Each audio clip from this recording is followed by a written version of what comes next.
2026 IPL mini వేలం ముగిసింది. ఎప్పట్లాగే కొన్ని సంచలనాలు, కొన్ని ఆశ్చర్యాలు. కాని ఈసారి వేలం ముగిసాక మిగిలిన ఫీలింగ్ చాలా భిన్నంగా ఉంది.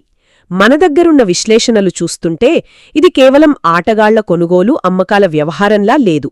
ఫ్రాంచైజీల ఆలోచనా విధానంలోనే ఏదో పెద్ద మార్పు వస్తున్నట్టు అనిపిస్తోంది. మీరు సరిగ్గా చెప్పారు. దీన్ని స్టార్ల వేలమనడం కన్నా సామర్థ్యం ఉన్న యువకుల వేలమనొచ్చు. అవును.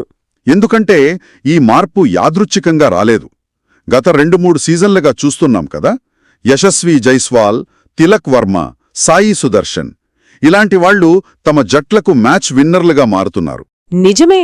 సో ఇప్పుడు ఫ్రాంచైజీలు గ్రహించాయి, ఒక ఎక్స్పీరియన్స్డ్ స్టార్ ప్లేయర్కు 20 కోట్లు పెట్టే బదులు అదే డబ్బుతో 3 ఫ్యూచర్ స్టార్లను కొనుక్కోవచ్చు అని.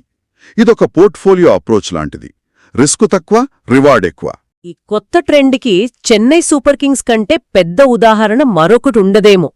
ఇన్నాళ్లు డాడ్స్ ఆర్మీ అని పిలుచుకున్న టీం ఒక్కసారిగా స్ట్రాటజీ మార్చేసి 2 అన్క్యాప్డ్ ప్లేయర్ల మీద దాదాపు 30 కోట్లు కుమ్మరించడం అందర్నీ ఆశ్చర్యపరిచింది. నిజంగా అది ఊహించని పరిణామం.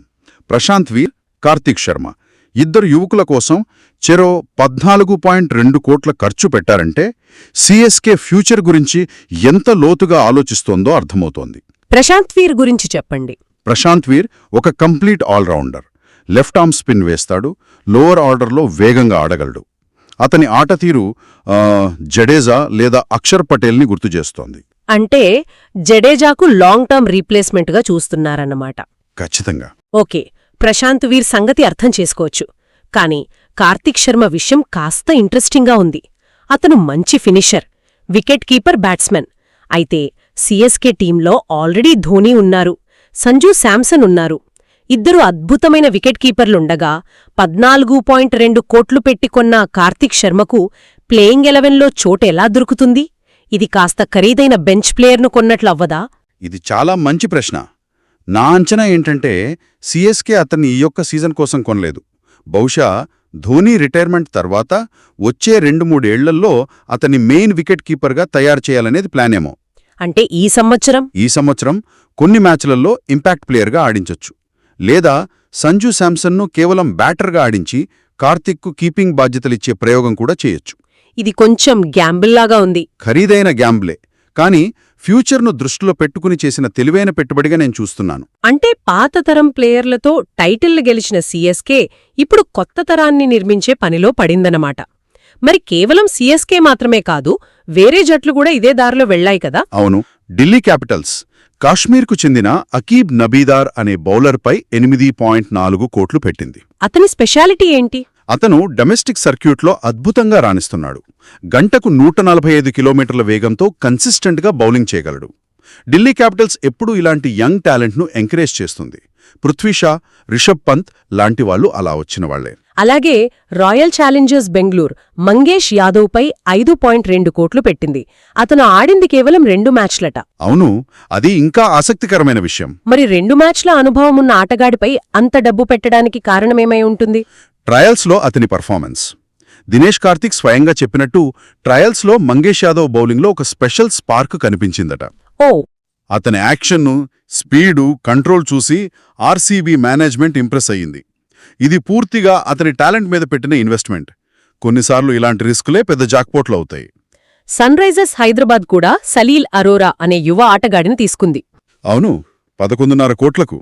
అతను సయ్యద్ ముస్తాక్ అలీ ట్రోఫీలో కేవలం 45-46 బంతులో సెంచరీ కొట్టాడు.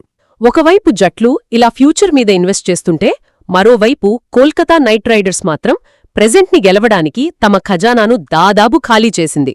వాళ్ల స్ట్రాటజీ పూర్తిగా డిఫరెంట్లా ఉంది. అవును.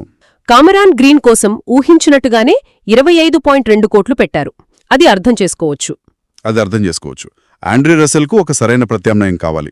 ఎగ్జాక్ట్లీ. కామెరాన్ గ్రీన్ కొనుగోలు ఓకే, కానీ అక్కడితో ఆగలేదు వాళ్ళు. మతీషా పెత్తిరాన కోసం 18 కోట్లు. ముస్తాఫిజుర్ రెహమాన్కు 9.2 కోట్లు. ఇది నన్ను ఆశ్చర్యపరిచింది. ఇక్కడే వాళ్ల టీం కాంబినేషన్లో సమస్యలు మొదలవచ్చు. ఎలా? రూల్స్ ప్రకారం 4 ఓవర్సీస్ ప్లేయర్లనే ఆడించగలం. కేకేఆర్ టీంలో Green, Sunil Narine, Andre Russell దాదాపు ఫిక్స్. అంటే మిగిలింది ఒక్క స్పాట్ మాత్రమే. అవును. ఆ ఒక్క స్పాట్ కోసం పతిరానా, ముస్తాఫిజూర్, రహమనుల్లా గుర్బాజ్ వీళ్లలో ఒకరే ఆడగలరు. మరి 18 కోట్లు పెట్టికొన్న పతిరానాని బెంచ్పై కూర్చోబెట్టడం సాధ్యమేనా? ఇది టీంలో అనవసరమైన ప్రెషర్ క్రియేట్ చేయదా? ఖచ్చితంగా.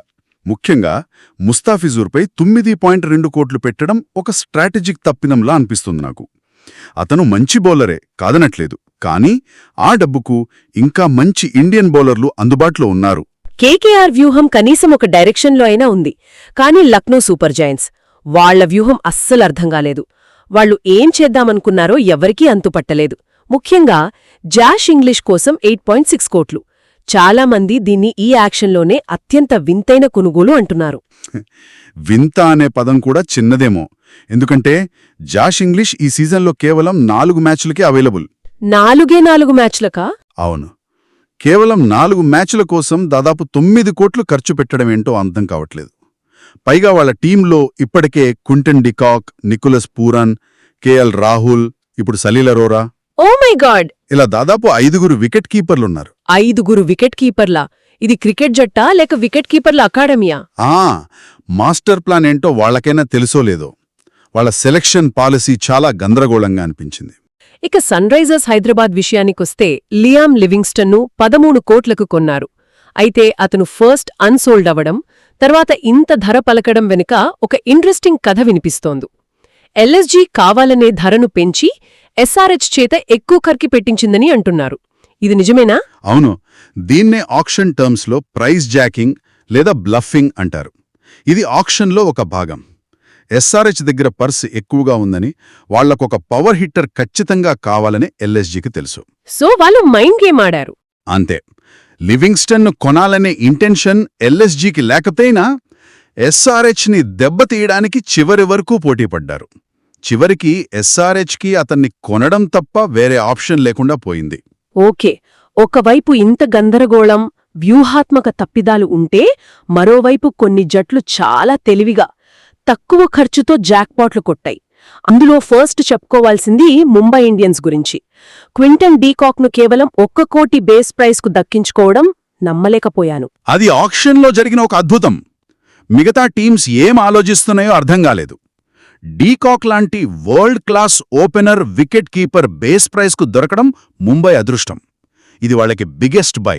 ఢిల్లీ క్యాపిటల్స్ కూడా చాలా స్మార్ట్గా కొనుగోలు చేసింది. అవును. డేవిడ్ మిల్లర్ను కేవలం 2 కోట్ల బేస్ ప్రైస్కు కొన్నారు. మిల్లర్ వయసు 36 ఏళ్లు. బహుశా అందుకేనేమో జట్లు వెనక్కి తగ్గాయి. కావచ్చు. కానీ అతని ఎక్స్పీరియన్స్, ఫినిషింగ్ స్కిల్స్ ఢిల్లీకి చాలా హెల్ప్ అవుతాయి. ఆ 2 క్రోర్స్కు అతను ఒక్క మ్యాచ్ గెలిపించినా చాలు. ఢిల్లీకి ఇదొక స్టీల్ డీల్. అలాగే బెన్ డకెట్ను కూడా తీసుకున్నారు. అవును. అతని కూడా 2 క్రోర్స్కు తీసుకోవడం మంచి ఎంపిక. తక్కువ డబ్బుతో గ్యాప్స్ ఫిల్ చేసుకున్నారు. రాజస్థాన్ రాయల్స్ కూడా రవి బిష్నోయ్ని 7.2 కోట్లకు తీసుకోవడం ఒక బ్రిలియంట్ మూవ్. చాహల్తో కలిసి అతని జోడి చాలా డేంజరస్గా మారొచ్చు. ఖచ్చితంగా. అయితే సిఎస్కే అతన్ని ఎందుకు వదిలేసిందో నాకు ఆశ్చర్యంగా ఉంది. అదే కదా. బహుశా వాళ్ల దగ్గరున్న రాహుల్ చాహర్పై ఎక్కువ నమ్మకం ఉంచారేమో. కానీ బిష్నోయ్ లాంటి టాలెంటెడ్ స్పిన్నర్ను వదులుపోవడం వాళ్లకి నష్టం. రాజస్థాన్ మాత్రం ఈ అవకాశాన్ని 2 చేతుల అందిపుచ్చుకుంది. వాళ్ల స్పిన్ డిపార్ట్మెంట్ ఇప్పుడు ఐపీఎల్లోనే స్ట్రాంగెస్ట్గా కనిపిస్తోంది. ఇక రాయల్ ఛాలెంజర్స్ బెంగళూరు వాళ్లు కూడా కొన్ని మంచి డీల్స్ చేశారు. వెంకటేష్ అయ్యర్ను 7 కోట్లకు తీసుకున్నారు. అవును. వెంకటేష్ అయ్యర్ కొనుగోలు ఆర్సీబీకి చాలా ప్లస్ అవుతుంది. టాప్ ఆర్డర్లో బ్యాటింగ్, అలాగే 4-5 ఓవర్లు బౌలింగ్. టీంకి మంచి బ్యాలెన్స్ వస్తుంది. అంతే. ఇక అసలైన జాక్పాట్ ఏంటంటే ప్రస్తుత T20I నంబర్ 1 బౌలర్ జాకబ్ డెఫీని కేవలం 2 కోట్లకు తీసుకోవడం. అతను కనుక తన ఫామ్ కంటిన్యూ చేస్తే ఆర్సీబీకి నక్కతోక తొక్కినట్లే. నంబర్ 1 బౌలర్ అంత తక్కువ ధరకు ఎలా దొరికాడు? ఇండియన్ పిచ్చులపై అతని బౌలింగ్ ఎలా ఉంటుందో అనే డౌట్ చాలా జట్లలో ఉంది. అందుకే రిస్క్ తీసుకోలేదు. కానీ ఆర్సీబీ ఆ రిస్క్ తీసుకుంది. 2 కోట్లకు ఇది ఖచ్చితంగా ట్రై చేయాల్సిన రిస్క్. సరే, ఇప్పటివరకు జరిగిన చర్చను బట్టి ఒక్కసారి అన్ని జట్ల వేలాన్ని క్విక్గా చూస్తే కేకేఆర్ భారీగా ఖర్చు పెట్టినా కాంబినేషన్ సమస్యలు కొని తెచ్చుకుంది. కరెక్ట్. సిఎస్కే భవిష్యత్తుపై ఇన్వెస్ట్ చేసింది. కానీ ఈ సీజన్లో ఆ యంగ్ ప్లేయర్స్ ప్రెషర్ తట్టుకుంటారో లేదో చూడాలి. ఎల్ఎస్జీ, ఎస్ఆర్హెచ్ వ్యూహాల్లో చిన్న లోపాలు కనిపిస్తున్నాయి. అవును. ఎల్ఎస్జీ, జాష్ ఇంగ్లీష్ విషయంలో ఎస్ఆర్హెచ్ మంచి ఓపెనింగ్ బౌలర్ను తీసుకోకపోవడం ఇవి వాళ్ళని దెబ్బతీయచ్చు.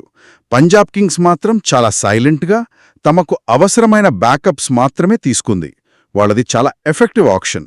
మరి ఆర్సీబీ, డీసీ, రాజస్థాన్ రాయల్స్? వాళ్ళు తమ దగ్గరున్న డబ్బును చాలా తెలివిగా వాడుకున్నారు. వాళ్ళ ఆక్షన్ పర్ఫార్మెన్స్ చాలా బావుంది. గుజరాత్ టైటన్స్ జేసన్ హోల్డర్పై 7 కోట్లు పెట్టింది. అది పెద్ద గ్యాంబుల్. అతని ఫామ్ అంతంత మాత్రంగానే ఉంది. మొత్తం మీద ఈ 2026 మినీ వేలం ఫ్రాంచైజీల ఆలోచనా సరళిలో ఒక పెద్ద మార్పును స్పష్టంగా చూపిస్తోంది. అనుభవం కన్నా టాలెంట్కి ఎక్కువ విలువిస్తున్నారు. ఖచ్చితంగా. అన్క్యాప్డ్ ఆటగాళ్లపై ఇంత భారీగా ఇన్వెస్ట్ చేస్తున్నారంటే మన డొమెస్టిక్ క్రికెట్లో టాలెంట్ ఎంతగా పెరుగుతుందో అర్థం చేసుకోవచ్చు. ఇది ఇండియన్ క్రికెట్కి మంచిదే. చాలా మంచి సంకేతం. ఫ్రాంచైజీలు ఇప్పుడు కేవలం టైటిల్ గెలవడం మీదే కాదు, ఫ్యూచర్ టీమ్స్ను బిల్డ్ చేయడం మీద కూడా ఫోకస్ చేస్తున్నాయి. అయితే ఇక్కడ ఆలోచించాల్సిన విషయం ఒకటుంది. 20-22 యువకులపై ఈ కోట్ల వర్షం కురవడం వాళ్ల ఆట మీద ఎలాంటి ప్రభావం చూపుతుంది? ఈ భారీ ధర ట్యాగ్, అంచనాల భారం వాళ్లకు ప్రేరణగా నిలుస్తుందా, లేక వాళ్లను ఒత్తిడికి గురిచేసి కెరీర్ను దెబ్బతీస్తుందా?